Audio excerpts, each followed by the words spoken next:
We've got a loaded show today as the Broncos just dropped their new uniforms. We're going to share them with you all, react to them together, and they signed a starting cornerback earlier this morning, so we'll break down that signing as well. But it is NFL Draft Week, so we are going live here on the channel today, actually, to kind of preview the draft with you guys here. So come hang out with us at 3 p.m. Mountain, 4 p.m. Central, 5 p.m. Eastern. I want to get a quick head count so I can get the catering numbers right, so type me in the comments section below if you will be hanging out with us for our live show here today at 3 p.m. Mountain Time.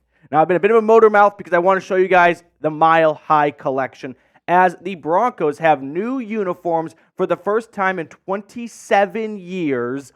9 different combinations of tops and bottoms, and here they are. These actually look just like the leak that we saw a few days ago here on the channel if you watched that video.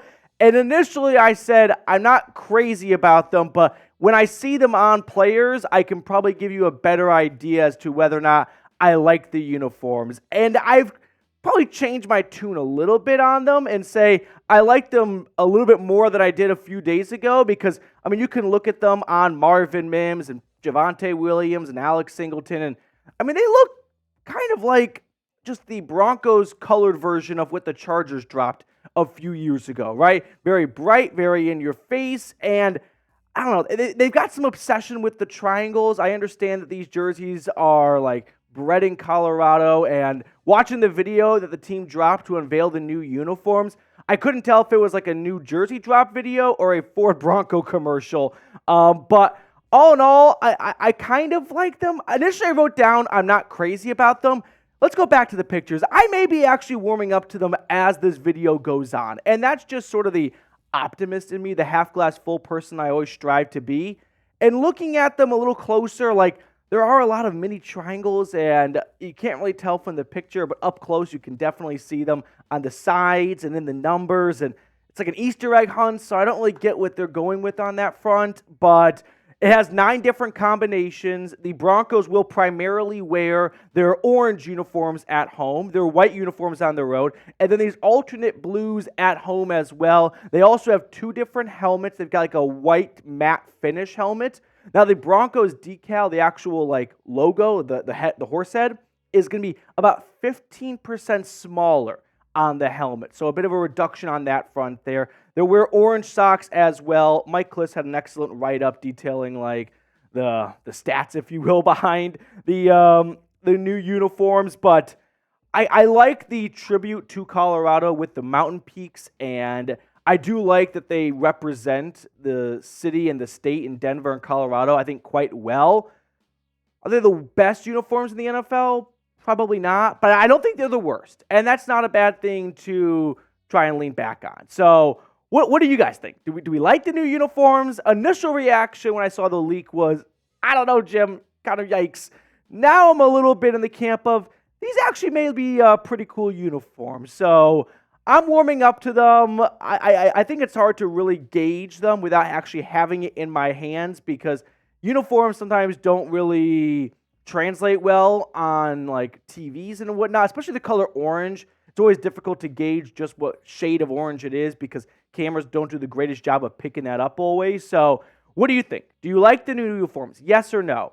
I initially wrote like, I'm not crazy about them, kind of premeditated that take because I assumed they'd be similar to the leaks we saw here, and actually they're identical to the leaks we saw. So I guess shout out to CT, ESPN, and Antonio Brown for dropping those, but I think, like, collectively, me and producer Colin were like, you know what? Like, A, pretty cool video they dropped. Like, I was kind of ready to run through a wall. I was ready to go home and watch some Yellowstone.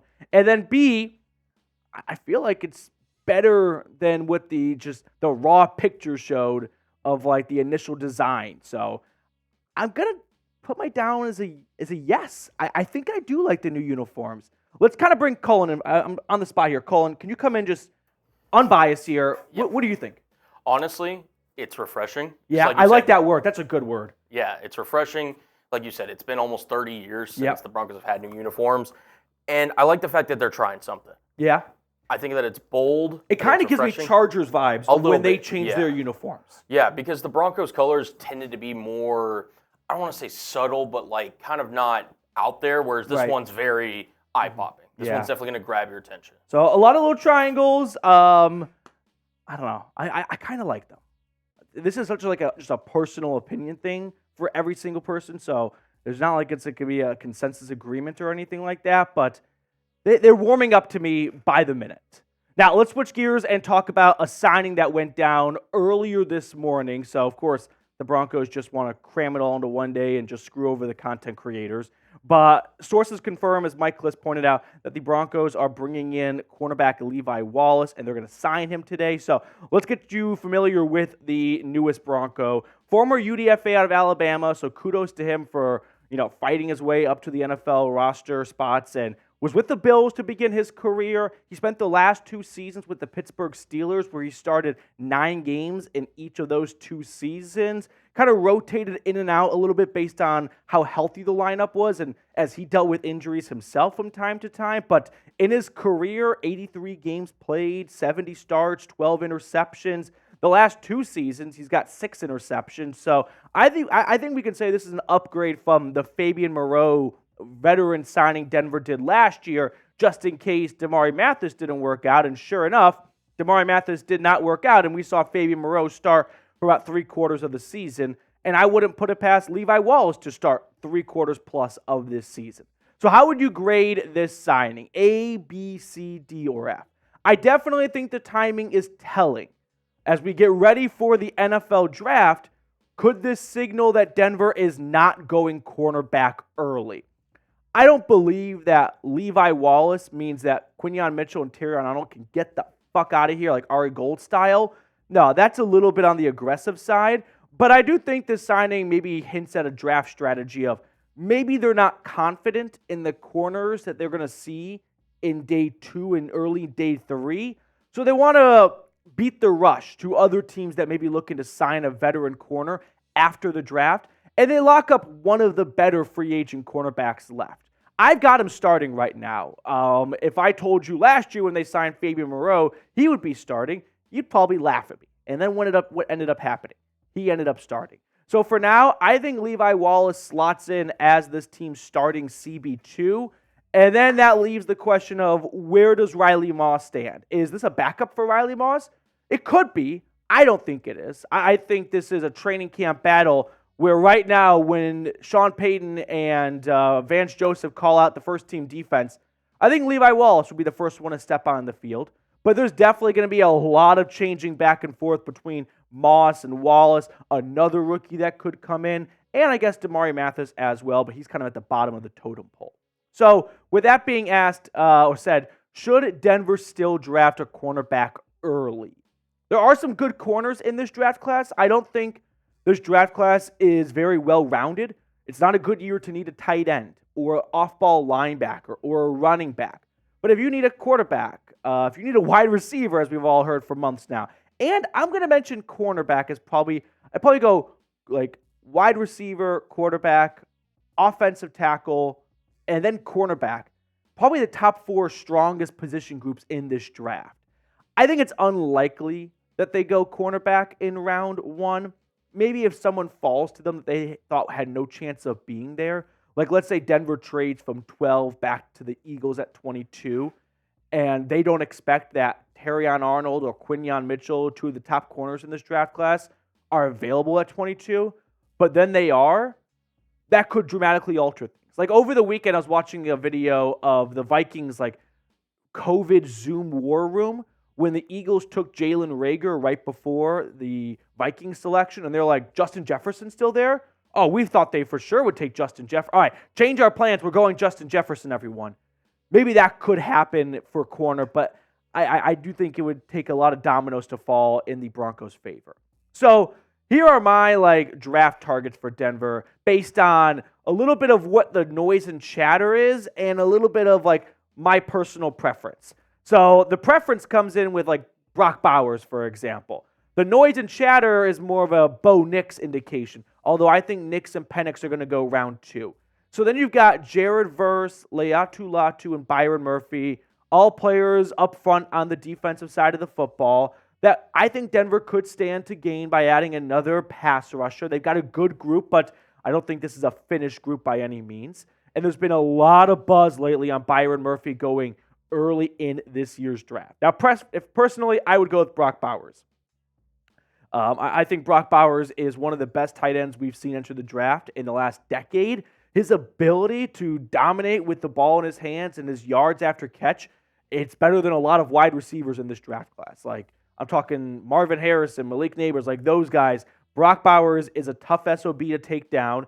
Is he a great run blocker? No, he's adequate. He's not going to get burned. He's not going to get embarrassed. But he's not going to be like George Kittle flipping pancakes at IHOP.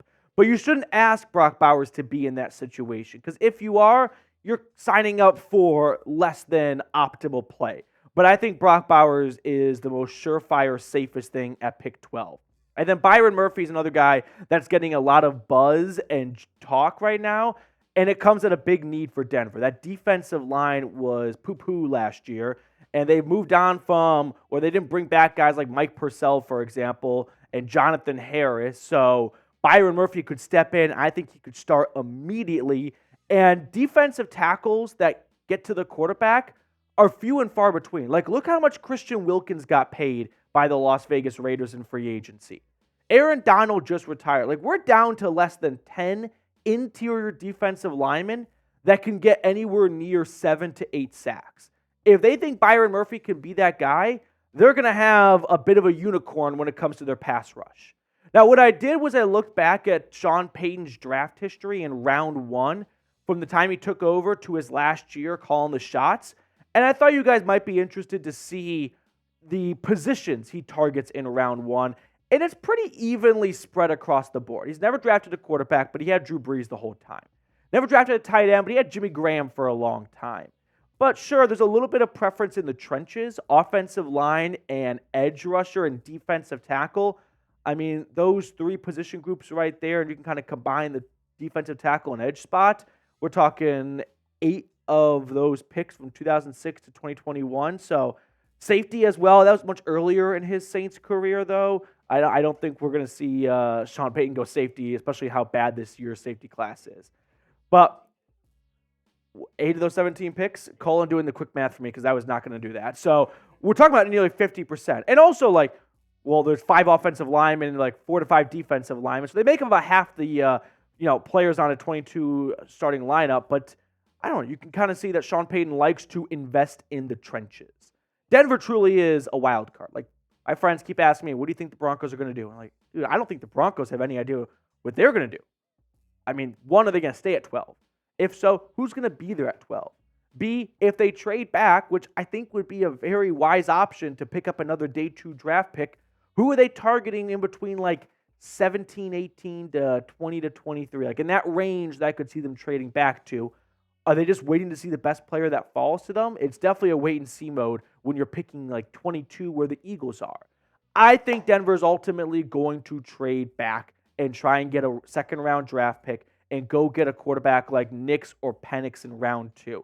And then if they trade back, I wouldn't be surprised if they went after Leatu Latu. I mean, it's a pretty decent gamble to make because of the top 3 pass rushers in this draft class, production-wise, he blows the other 2 out of the water. He may very well become the best edge rusher in this draft class, and he could be the 3rd one taken in round number 1. Could be even 4th if Chop Robinson sneaks ahead of him.